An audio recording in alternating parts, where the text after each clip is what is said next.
በቲክቶክ መድረክ አዲስ ሪከርድ ተሰብሯል። ይህንን ሪከርድ የሰበረው ደግሞ ቲክቶከር ጆን ዳንኤል ነው። እንደሚታወቀው ቲክቶከር ጆን ዳንኤል እና ጓደኞቹ ከኢትዮጵያ አየር መንገድ ጋር በገቡበት ሰጥ አገባ ወደ እስር ቤት መጋዛቸው ይታወሳል። በዚህም ከአንድ ዓመት ከ4 ወር በላይ በእስር ቆይተዋል። ፍርድ ቤት ነጻ ናችሁ በሚል ከእስር ካሰናበተቸው በኋላ ቲክቶከር ጆን ዳንኤል የኢትዮጵያን ሕዝብና የኢትዮጵያን አየር መንገድ ይቅርታ በመጠየቅ ወደ ቲክቶክ መንደሩ አቅንቷል። ታረጉልኝ ከልብ ጠይቃለሁ። ቲክቶከር ጆን ዳንኤል እንደተናገረው የጥቂት ነገር መስራት በህይወት ዋጋ እንደሚያስከፍልና በእነዚህ ወራቶች በርካታ ነገሮችን እንደተማረና እነዚህን ነገሮች ላለመድገም ጥረት እንደሚያደርግ መልእክት ያስተላለፈበት ነው። እንግዲህ የኢትዮጵያን አየር መንገድ ይቅርታ በጠየቀበት ወቅት ከዚህ በኋላ በእንደዚህ አይነት መሰል ጉዳዮች ላይ ባለመሳተፍ ከዚህ ከፍ ያሉ ስራዎችን ይዞ በመምጣት የኢትዮጵያን ህዝብና የኢትዮጵያን አየር መንገድ ለመካስ እንደሚሰራ መልእክት አስተላልፏል።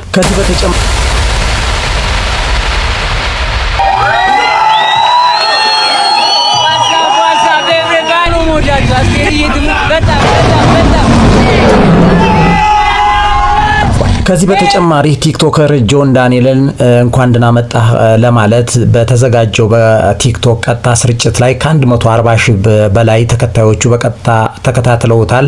እንግዲህ በዚህ ፕሮግራም ላይ በርካታ ጊፍቶች ተበርክተውለታል። በዚህም እንግዲህ ከ50 በላይ የአንበሳ ጊፍቶች ወይም ደግሞ ስጦታዎች ተበርክተውለታል። ይህን ተከትሎ ጆን ዳንኤል አሁንም በርካታ ተከታዮችና አድናቂዎች እንዳሉት እየተነገረ ነው። በጆን ዳንኤል እንግዲህ የነበረው ከዚህ በፊት የነበረው ተጽዕኖ ፈጣሪነት አሁንም ሊቀጥል ይችላል። ስለዚህ ጆን ዳንኤል አሁንም ይህንን ተጽዕኖ ፈጣሪነቱን በማስቀጠል ከዚህ ከፍ ያሉ ስራዎችን በመስራት የኢትዮጵያን ሕዝብና የኢትዮጵያን አየር መንገድ መካስ መቻል አለበት እየተባለ ነው። እንግዲህ ይህን ተከትሎ በጆን ዳንኤልና በአዶናይ መካከል ፍጥጫው ቀጥሏል። እንደሚታወቀው ጆን ዳንኤል ከመታሰሩ በፊት በርካታ ተከታዮችና አድናቂዎች ያሉት ግለሰብ ወይም ደግሞ ቲክቶከር መሆኑ ይታወቃል። ጆን ዳንኤል መታሰሩን ተከትሎ ደግሞ ቲክቶከር አዶናይ ሰግጥ ፈምስ በሚል ጽንሰ ሐሳብ በርካታ ተከታዮችና አድናቂዎችን ማፍራት ችሏል። እንግዲህ እነዚህ ሁለት ግለሰቦች በርካታ አድናቂዎችና በርካታ ተከታዮች እንዳሏቸው ይታወቃል። እንግዲህ የነዚህ ዕውቅ ቲክቶከሮች ጉዳይ አየሩን ሞልቶታል። ምክንያቱም ሁለቱም በርካታ አድናቂና በርካታ ተከታይ ያላቸው። ስለዚህ በቀጣይ ምን ሊሆን ይችላል? የነዚህ ሁለት ግለሰቦች አድናቂዎችና ተከታዮች ማንን በማንገስ ሊቀጥሉ ይችላሉ? ማንን የበለጠ ቲክቶክ መድረኩ ማንን የበለጠ ሊያነግስ ይችላል የሚለው እጅግ በጣም ተጠባቂ ሆኗል። እንግዲህ ጆን ዳንኤል ከተፈታ ከቀናት በኋላ ቲክቶክ ቤተሰብ ላይ በመገኘት ወደ ቲክቶክ ቀጥታ ስርጭት ላይ በመገኘት ከ140 ሺህ በላይ ሰዎች በቀጥታ ተከታትለውታል። ከዚህ በተጨማሪ ደግሞ ቲክቶከር አዶናይም እንግዲህ እንደሚታወቀው ከእጨኛው ጋር በቀጥታ ስርጭት ያደረገው የፍቅር ጉዳይ ከ51 ሺህ ሰው በላይ በቀጥታ ስርጭት ተከታትሎታል። እንግዲህ እነዚህ ሁለት ቲክቶከሮች በቀጥታ ስርጭት ላይ የሚያደርጓቸው ንግግሮችና ማብራሪያዎች በርካታ ሰዎች በቀጥታ ስርጭት ላይ ቁጭ ብለው የሚከታተሏቸው ሰዎች ከመሆናቸው ጋር ተያይዞ በቀጣይ ማን የበለጠ ቲክቶክ መንደሩን ወይም ደግሞ ቲክቶክ መድረኩን የበለጠ ሊቆጣጠረው ይችላል የሚለው ተጠባቂ ሆኗል። ምክንያቱም ሁለቱም እጅግ ተወዳጅና እጅግ ተጽዕኖ ፈጣሪ ከመሆናቸው ጋር ተያይዞ ማን የበለጠ ቲክቶክ መንደሩ ላይ ሊነግስ ይችላል? ቲክቶከር ወይስ ጆን ዳንኤል የሚለው እጅግ ተጠባቂ ሆኗል። እንግዲህ ይህንን የምናየው ይሆናል። ከዚህ በተጨማሪ እንዳጎደለኝ የገባኝ ከረፈደ ይሆናል። ከዚህ በተጨማሪ እንግዲህ ሰሞኑን ቲክቶከር አዶናይ ከስር ከተፈታ በኋላ እንደሚታወቀው ከ5 በላይ ቲክቶከሮች ባለባበስ የኢትዮጵያን ባህልና ወግ ጥሳቸዋል በሚል ወደ እስር ቤት መጋዛቸው ይታወሳል። እንግዲህ መንግስት ጉዳዩን ካየ በኋላ ሁሉንም ቲክቶከሮች ለቋቸዋል። ከተለቀቁት ቲክቶከሮች መካከል ቲክቶከር አዶናይና ቲክቶከር ጆሲ ይጠቀሳሉ። እንግዲህ እንደሚታወቀው እንደ ሁላችንም እንደምናውቀው ቲክቶከር ጆሲ ነጠላ ዜማዎች አሉት። በነጠላ ዜማዎቹ እናውቀዋለን። ከዚህ በተጨማሪ በኢትዮጵያ በተዘጋጁ 2 ቲክቶክ አዋርዶች ላይ ሁለቱም በተከታታይ ያሸነፈ ቲክቶከር ነው። ከዚህ በተጨማሪ ደግሞ ነጠላ ዜማዎች ያሉት ታዋቂ ቲክቶከር እና ዘፋኝ ነው። ይህንን ተከትሎ እንግዲህ ቲክቶከር አዶናይ ከሙዚቃ እሰራለሁ በሚል ባሳየው ፍላጎት ከቲክቶከር ጆሲ ጋር ነጠላ ዜማን ለማውጣት በቀጥታ ስርጭት ላይ ያደረጉትን የቪዲዮ ቀረጻ ፕሮግራም በቲክቶክ መንደር መልቀቁን ተከትሎ በርካታ ሰዎች ሀሳብ አስተያየታቸውን እየሰጡ ነው። እንግዲህ በቲክቶከር አዶናይ በእንደዚህ አይነት መንገድ መምጣቱ ጥሩ አይደለም። ይህ ቲክቶከር አዶናይ ለሙዚቃ የሚመጥን ድምጽ የለውም። ስለዚህ ሁሉም ነገር ላይ ባይገኝ መልካም ነው በሚል በርካታ ሰዎች ነቀፌታ እያሳዩት ነው ወይም ደግሞ ተቃውሞ እያደረጉ ነው። ተቃውሞ ካቀረቡ በርካታ ሰዎች መካከል የሚከተሉትን ልጋብዛችሁ። እንግዲህ ይህን ሙዚቃ ለመስፈን የደፈረው እኮ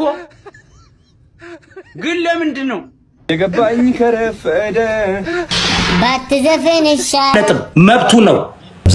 እንግዲህ እነዚህ ሰዎች ምንድነው ያሉት? ቲክቶከር አዶናይ ለእንደዚህ አይነት ስራ የተፈጠረ ስላልሆነ ሙዚቃውን ለጥበብ ለጠራቻቸው ሰዎች መተው መቻል አለበት እንጂ በዚህ እንደዚህ አይነት መንገድ ባይመጣ መልካም ነው በሚል በርካታ ሰዎች ተቃውሞ እያደረጉ ነው፣ እያሰሙ ነው። ስለዚህ ይህን የተመለከተው ቲክቶከር አዶናይም ትችቱ ትክክል እንዳልሆነና እኔ የፈለኩትን ነገር ማድረግ እችላለሁ በሚል መልስ ሰጥቷል። ከዚህ በተጨማሪ ባለፉት ቀናት ታመም ያለው በሚል ማህበራዊ ሚዲያ ላይ ያጋራው ማስተር አብነት ከበደ እንግዲህ የተሻለ ነገር በሀገር ውስጥ ሐኪሞች ወይም ደግሞ በሀገር ውስጥ በሚገኝ አንድ ሆስፒታል የተሻለ ሕክምና እየተደረገለት እንደሚገኝ ታውቋል። እንግዲህ በዚህም ሕክምናውን ያደረጉለት ዶክተሮቹ የመዳን ተስፋ እንዳለው ወይም ደግሞ አለው ማለታቸው ለኢትዮጵያ ሕዝብ በጣም ጥሩ ብስራት ወይም ደግሞ ጥሩ መረጃ ነው እየተባለ ነው። እንግዲህ በርካታ ሰዎች ማስተር አብነት ከበደ ጉዳይ በርካታ ሰዎች ማዘናቸው እንግዲህ ሃይማኖት እምነትና ብሔር ሳይገድባቸው በርካታ ሰዎች ሐሳባቸውን እንዲሻለው ጸሎት እያደረጉለት እንደሆነ ሐሳብ አስተያየታቸውን እየገለጹ ነበር። ማስተር አብነት ከበደም በሀገር ውስጥ ሐኪሞች በተደረገለት ሕክምና የመዳን እድል እንዳለው የሕክምና ያደረጉለት ዶክተሮቹ ገልጸዋል። ይህን የሰማው የኢትዮጵያ ሕዝብም እንግዲህ ለማስተር አብነት ከበደ መልካም ነገር እንዲገጥመው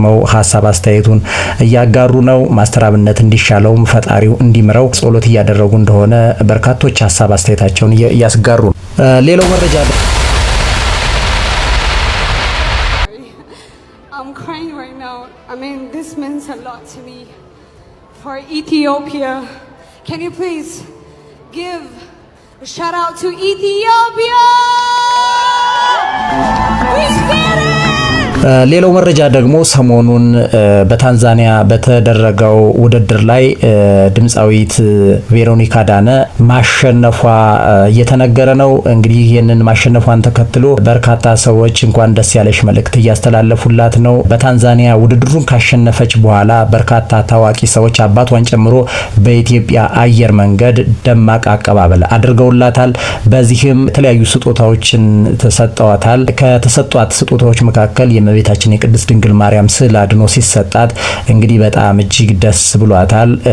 በዚህም አባቷን አመስግናለች። እንግዲህ በታንዛኒያ በተደረገው ውድድር ላይ ኢትዮጵያን ስም ከፍ አድርጋ ጠርታለች።